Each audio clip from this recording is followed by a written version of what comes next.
my God, the United States beat Canada to win the 2026 Winter Olympic gold medal. This is for hockey fans and hockey fans only. If you're not a fan, keep scrolling or stick around. You might learn something. After falling to Canada in OT at the Four Nations face-off just 1 year ago and at the 2010 Winter Olympic Games, USA Hockey finally slayed the dragon. Here's how we got there. Canada beat Finland in the semis after one questionable non-call and one very questionable call. Then USA Hockey dominated Slovakia start to finish. Finland would beat Slovakia to win the bronze medal a day later. And on February 22nd, 2026 at 5:10 a.m. Pacific Standard Time, the puck would drop on the most anticipated hockey game of the last 12 years. The United States came out hot in the opening shift, sustaining pressure but not recording an official shot on goal. Canada would control the majority of play. Tom Wilson introduced Dylan Larkin's chin to his chest and said, "While you're down there, why don't you have your back say hi to the boards?" Oof. But it was USA who would strike first on their first official shot of the game. Beautiful individual effort from Matt Boldy, splitting the best defensive duo in the world and tucking it short side, 1-0 USA. But to start the second, Canada came out red hot and controlled play for almost the entire period. Then halfway through the frame, the US takes back-to-back minor penalties, resulting in 90 seconds of a Canadian 5-on-3. This could get ugly. But the boys in blue channeled 1980 and said, "How about another fucking miracle?" and killed off both penalties. My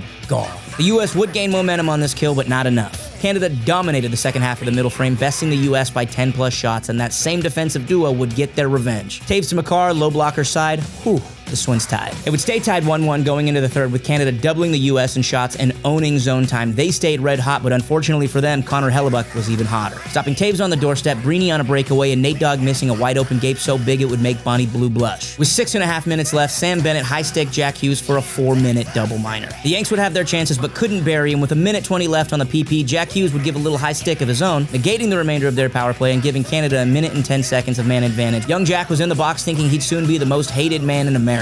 Not quite. Canada threw everything they had, but Helly swallowed it up like a plan B on prom night. I almost can't believe it, but we're going to overtime. I don't know whose bright idea it was to have overtime be 3-on-3, but I'm losing my shit when I see our boys line up against McDavid, McKinnon, and Makar. But they held strong, forced play, and made Binnington make his best stop of the game, nearly ending it early. Then less than a minute later, Canada regroups, McDavid up the middle, Hughes bodies him up, Helly kicks it to the side. Hughes recovers behind the net, dishes to Werenski back to Hughes, he tips it past Makar. It's a race for the puck, Werenski wins it, then it's Jack motherfucking Hughes up the middle, tape to tape, low glove side, and there's a new golden goal in town as the United States is on top for the first time in 46 years. Shout out to Canada, who truly owned play in this one, but Connor Hellebuck needed his revenge tour, stealing this one for the United States. Billy Guerin said he was building a team to win gold, and they did. The defense and special teams was incredible. Helly did his thing, and they got big-time goals when they needed big-time goals. And not to mention, we also went 2 for 2 with the United States women also beating Canada to claim gold. Let's go. And you should go like this video, drop a comment, and give me a follow. Go USA, go hockey, go Olympics. Thank you guys for watching. We'll see you next time. Peace.